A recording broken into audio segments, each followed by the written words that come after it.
Maring itinanggi ng AFP o Armed Forces of the Philippines at maging ng PNP, Philippine National Police, na ipinagbabawal nila ang pagpasok ng mga retiradong tauhan nila sa kanilang mga kampo.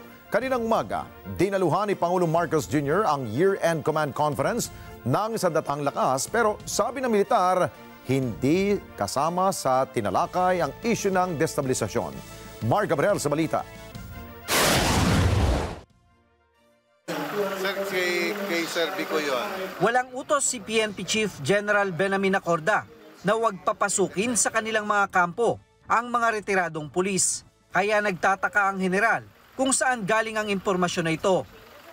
There's no issuance sa Sandat and there's no basis for us to prevent them from coming here. If meron mang kumakalat, nagpapakalat ng ganyan na issue, especially yung pinagbabawal ng mga retired, kawawa naman sila lalo when they want to process something on their retirement benefits, kawawa naman. Ang Armed Forces of the Philippines, itinanggi rin ang nasabing impormasyon. Malayaan nilang nakakapasok sa kampo ang mga retiradong sundalo. There is no veracity to that issue. We welcome the presence, of course, our comrades in arms. Kasama na namin dati yan, and we know their backgrounds. They have been with us all along. Of course, it's standard operating procedure for our guards to ask the identity. Muli ring itinanggi ni AFP Chief of Staff General Romeo Browner na may bulong-bulungan ng destabilisasyon sa kanilang hanay. Nananatili aniyang profesional ang mga sundalo at tapat sa konstitusyon.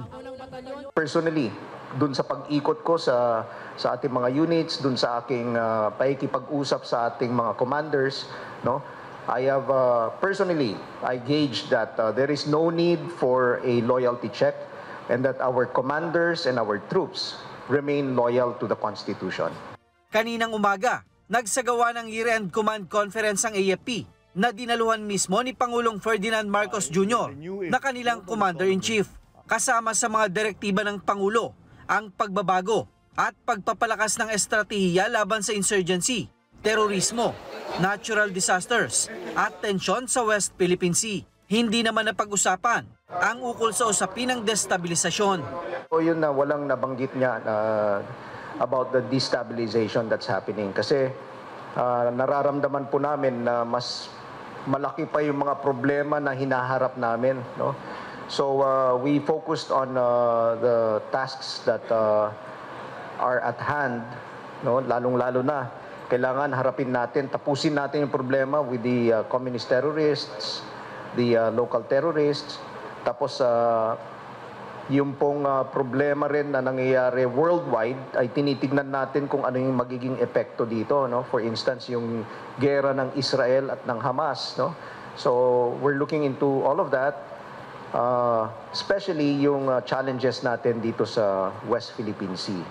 Ipinagmalaki rin ng AFP sa Pangulo ang patuloy na paghina ng komunistang grupo. Katunayan, mula sa 13, nasa 11 may hinang guerrilla front na lang ang natitira at nasa 1,000 na lang ang kanilang puwersa. Mar Gabriel, para sa mata ng Agila, matatag, matapang, matapat. Maraming salamat sa inyo pong pagsubaybay sa Mata ng Agila Primetime. Para malaman ang matatag, matapang at matapat na mga balita, i-follow lamang at mag-subscribe sa @Net25 TV.